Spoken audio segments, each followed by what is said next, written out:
Bilbo is about to enter a dark cave, and inside, there is something very dangerous. What will happen? Hi, welcome to my channel. Here, we'll go on exciting adventures with Bilbo and many other cool stories. Bilbo is in big trouble, but he's still brave. What will happen next? Don't miss the next video to see how this adventure continues. Part 1. The Clever Dragon's Plan. Bilbo Baggins, the Hobbit, is standing in the dark tunnel. His heart is beating very fast. He is wearing his magic ring, so he is invisible. In front of him is Smaug, the great dragon. Smaug is huge. He is red and gold, and he lies on a mountain of treasure.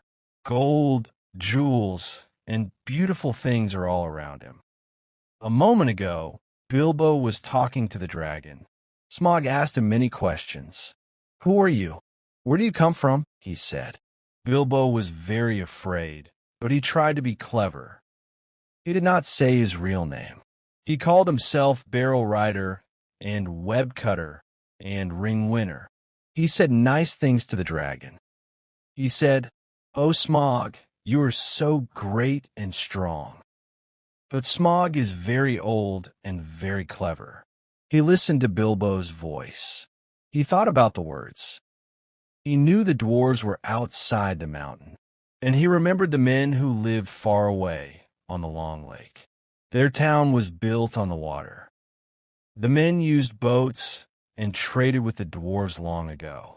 A bad idea came to Smaug's mind. He smiled. It was a terrible smile. He said, "I think I understand now. You came from Lake Town, didn't you?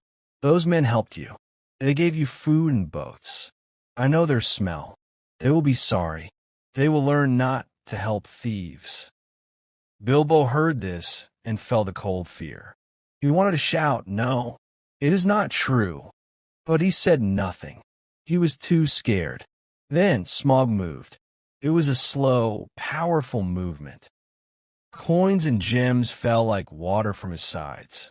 He got up from his golden bed. He walked to the big front door of the mountain hall. His body was like a terrible fire in the darkness. Bilbo ran back to the tunnel door where the dwarves were waiting. "What happened?" they asked. "The dragon is leaving," Bilbo said. "He is going to Lake Town. He wants to burn it."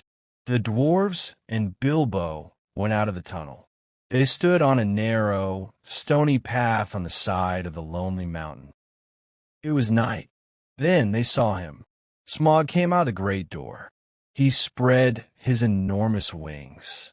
They were like vast, black ships' sails against the stars. He pushed himself into the air. The wind from his wings was like a storm. He flew up into the dark sky. His red belly and golden sides shone in the moonlight. He looked like a deadly, flying fire. He turned south towards the long lake and began to fly fast. The dwarves were very happy. They jumped and shouted. Thorin Oakenshield, their leader, said, "The dragon is gone.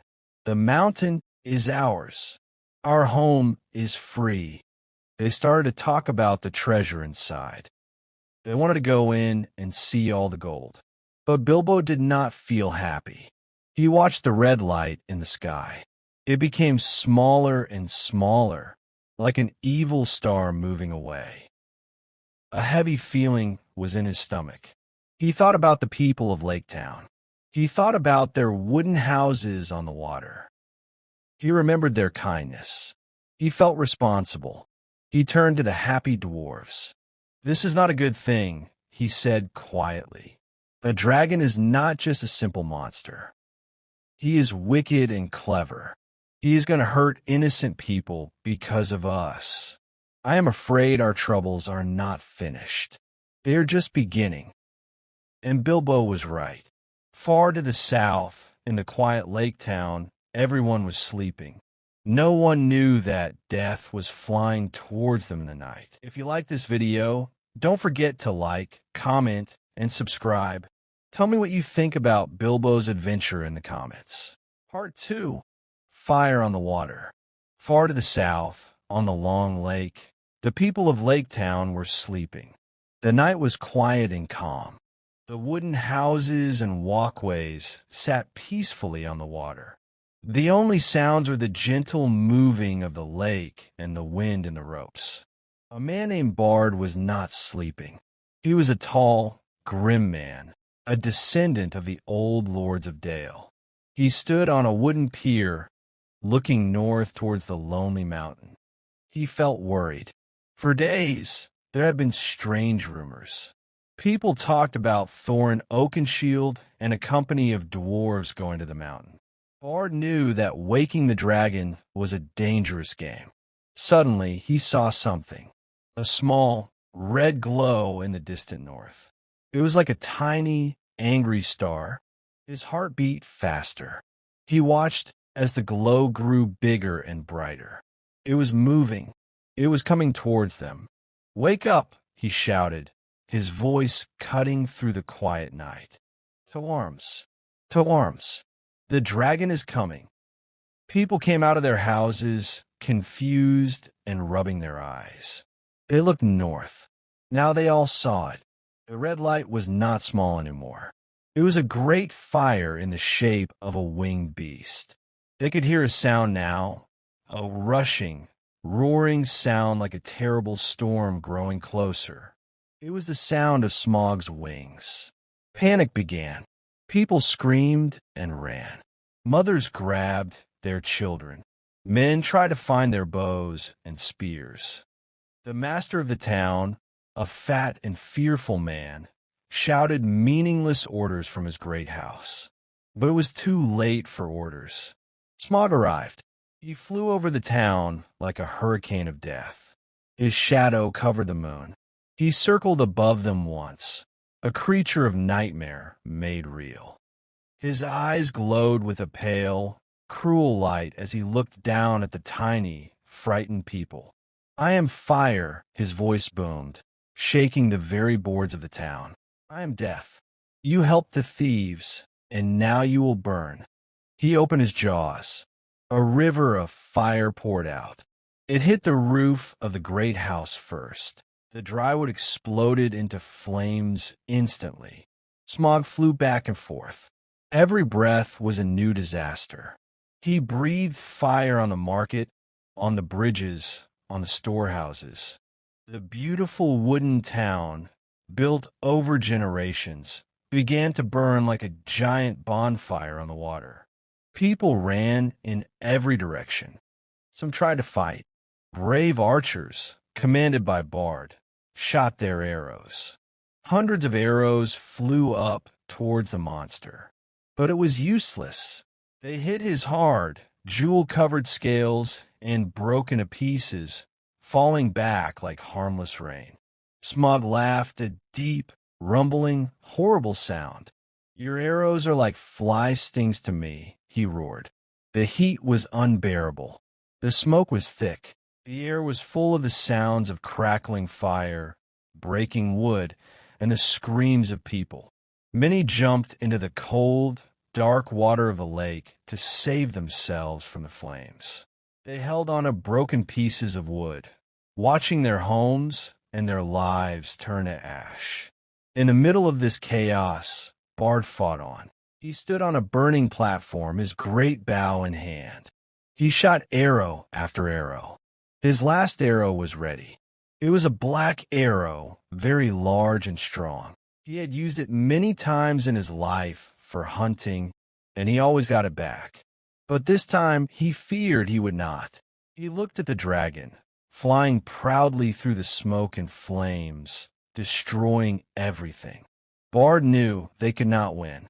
He felt a deep despair. He was ready to shoot his last arrow, even though he knew it would not work. Just then, a small brown bird landed on his shoulder. It was a thrush. It chirped urgently into his ear. At first, Bard did not understand, but the bird did not fly away.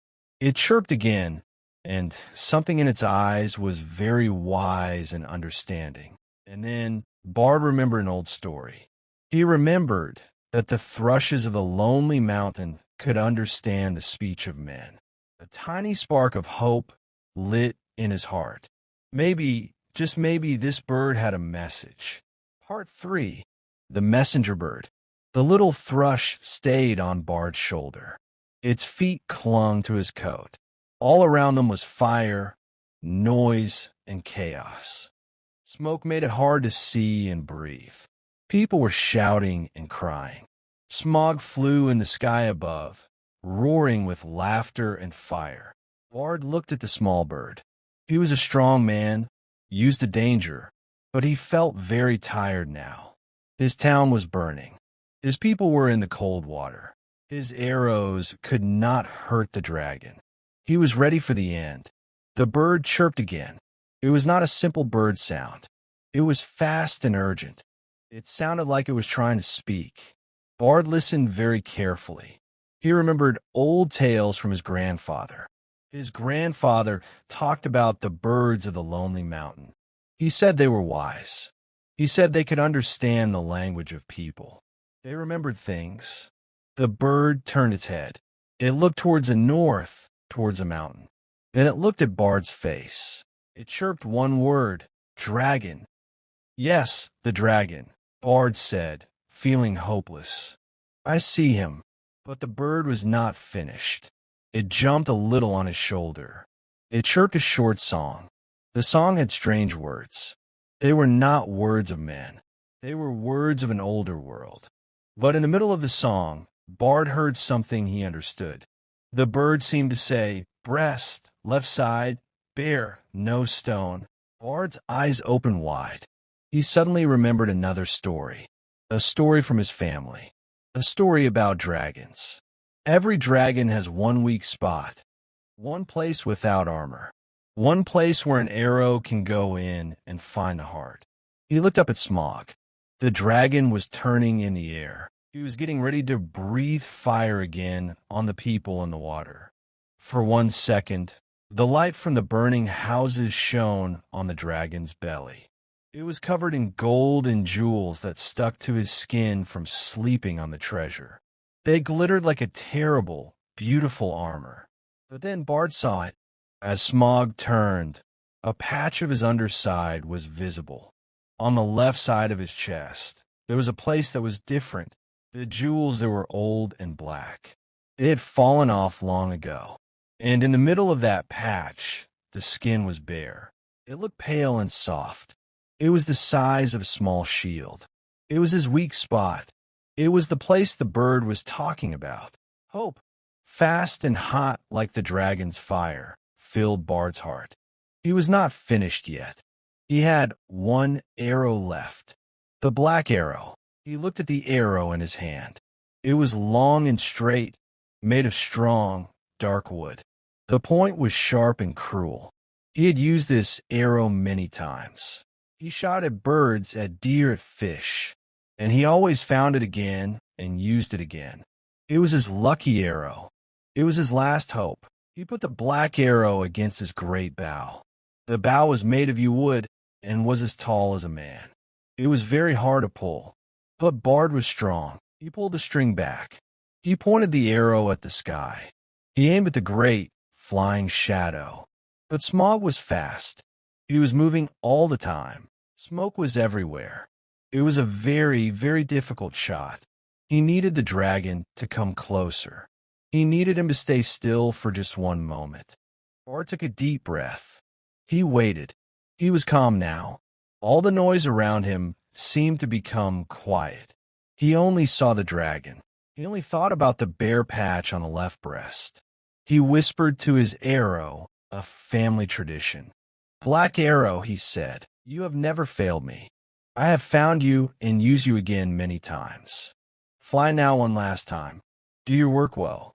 If you hit, I will never use you again. I will honor you forever. He waited. The dragon finished his circle. He saw the people in the water, helpless.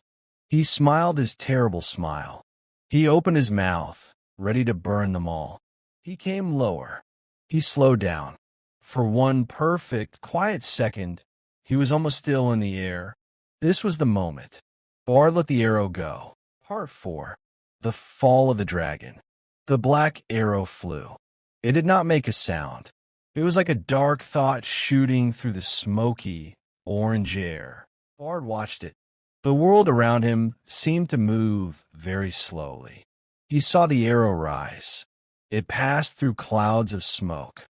It flew over the heads of the people in the water. It went higher and higher, straight towards the great shape of the dragon. Smog was still hovering in the air, his chest facing the town, his throat glowing with the fire he was about to breathe. The arrow found its mark. It hit the exact center of the bare, pale patch on the left side of Smog's chest. It went in deep. The whole length of the arrow disappeared into the dragon's body, up to its feathers. For a moment, nothing happened. There was a strange silence. Even the fire seemed to crackle more quietly. Smog stopped moving. The glow in his throat died. They looked down. He saw the small, black-feathered end of the arrow sticking out from his chest. He seemed confused. He did not understand what this small thing was or how it could hurt him. Then, a terrible change came over him. A shudder ran through his whole gigantic body, from his nose to the tip of his tail. He let out a cry. It was not a roar of anger anymore. It was a scream of pure shock and pain. It was a sound no one in Lake Town had ever heard before, a high, shuddering, horrible noise that made the burning boards shake. No, Smog cried. This cannot be. A mortal arrow? It cannot hurt me. But it did. The pain was immense. The arrow had found his great heart. He beat his wings wildly, trying to stay in the air. But his strength was leaving him fast. He twisted in the sky. He flew up, high into the darkness, like a last attempt to escape the pain. But it was useless. The black arrow was doing its final work. From high above, he began to fall. He fell slowly at first, then faster and faster. He turned in the air. He was like a great ship, broken and burning, falling from the sky. People below screamed and tried to swim away. Smog the Magnificent, the last great dragon of the north, fell onto his own destruction. He crashed directly onto the ruins of the town. What was left of the wooden buildings, the burning houses, the bridges, the market, shattered under his enormous weight. There was a crash so loud it was heard many miles away. Then, with a final weak movement, he rolled off the wreckage and into the deep, cold water of the long lake. A huge cloud of steam and smoke rose with a great hissing sound, like all the fires of the world being put out at once. The water bubbled and boiled around the dragon's body. Then it became still. The red light of his eyes went out forever. The great shadow was gone. On the shore and in the water, there was silence again. But this was a different silence. It was the silence of shock, of disbelief. Then one person shouted, "He is dead. The dragon is dead." The shout was taken up by others. "Dead. The dragon is dead. Bard killed the dragon." People cried, they laughed, they hugged each other in the cold water. They were alive. The terror was over. Bard stood on his burning platform, his great bow now hanging loose in his hand. He felt no joy, only a deep tiredness. He watched the steam rise from the lake. He had done it. He had saved his people from the fire. But as he looked around at the complete destruction of Lake Town, at the homeless, shivering families clutching pieces of wood in the water, he knew one thing for certain. Their old life was over. Everything they had was gone, burned, or sunk. They had no food, no warm clothes, no shelter. Winter, a cold and bitter winter, was coming soon. And the only hope for their future now lay far to the north, under the lonely mountain, in the treasure hoard that had started all this trouble. Bilbo is in big trouble, but he's still brave. What will happen next? Don't miss the next video to see how this adventure continues.